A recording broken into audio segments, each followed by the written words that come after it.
Saudara-saudariku yang terkasih, hari ini Senin 9 September 2024. Saya Romo Siga dari Paroki Santo Yusuf, Surabaya. Dalam nama Bapa dan Putra dan Roh Kudus, amin. Orang harus bertanggung jawab atas dirinya sendiri tetapi juga terhadap sesama. Bila di dalam masyarakat terjadi suatu kejahatan, maka hal itu merupakan tanggung jawab bersama. Paulus menjelaskan ini dengan gambaran ragi yang dapat mengubah seluruh adonan. Maka jangan sampai ragi kejahatan merusak segalanya, tetapi jadikanlah Kristus ragi yang baru. Kristus sendiri menerjang peraturan dan hukum. Lebih baik menyelamatkan orang daripada membinasakannya karena dikehendaki hukum. Mereka mengamat-amati Yesus kalau ia menyembuhkan orang pada hari Sabat. Mea culpa, mea culpa, mea maxima culpa. Marilah kita berdoa. Allah Bapa, sumber kedamaian, berkenanlah menunjukkan jalan. Tuntunlah kami dengan tangan-Mu, berikanlah sabda-Mu sebagai pedoman, sebab kami berniat mencari kedamaian-Mu. Dengan pengantaraan Yesus Kristus Putra-Mu Tuhan kami, yang hidup dan berkuasa bersama dengan Dikau dalam persatuan Roh Kudus, Allah sepanjang segala masa. Amin. Tuhan bersamamu dan bersama rohmu.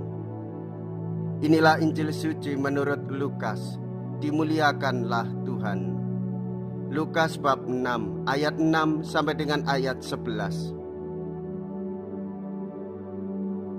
Pada suatu hari Sabat, Yesus masuk ke rumah ibadat lalu mengajar. Di situ ada seorang yang mati tangan kanannya.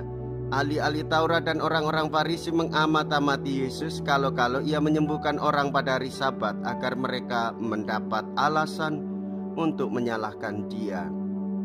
Tetapi Yesus mengetahui pikiran mereka.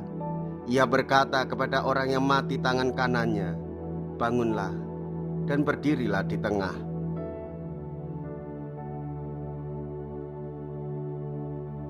Maka bangunlah orang itu dan berdiri di tengah. Lalu Yesus berkata kepada mereka, "Aku berkata kepada kalian, manakah yang diperbolehkan pada hari Sabat, berbuat baik atau berbuat jahat, menyelamatkan orang atau membinasakannya?" Sesudah itu ia memandang keliling kepada mereka semua, lalu berkata kepada orang sakit itu, "Ulurkanlah tanganmu." Orang itu mengulurkan tangannya dan sembuhlah ia. Maka meluaplah amarah ahli-ahli Taurat dan orang-orang Farisi. Lalu mereka berunding apakah yang akan mereka lakukan terhadap Yesus. Demikianlah sabda Tuhan. Terpujilah Kristus.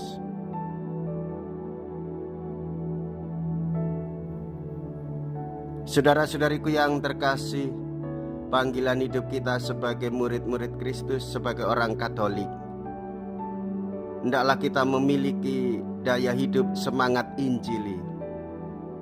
Sebagaimana Tuhan Yesus yang mengajarkan kita akan cinta kasih, hidup damai, membantu satu sama lain, menyelamatkan orang lebih utama daripada mentaati hukum atau norma atau peraturan yang mengabaikan hidup orang. Benci jangan dilawan dengan kebencian, jahat jangan dilawan dengan kejahatan. Hendaklah kita peduli pada sesama yang menderita, miskin, papa. Dan hendaklah kita melibatkan diri di dalam kehidupan bersama supaya orang mengalami kesejahteraan hidup, merasa damai, merasa tenang, guyup di dalam persaudaraan, saling membantu dan menguatkan.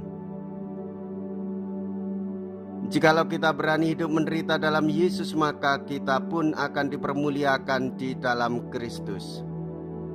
Terpujilah nama Yesus, Bunda Maria, dan Santo Yosef untuk selama-lamanya. Marilah kita berdoa.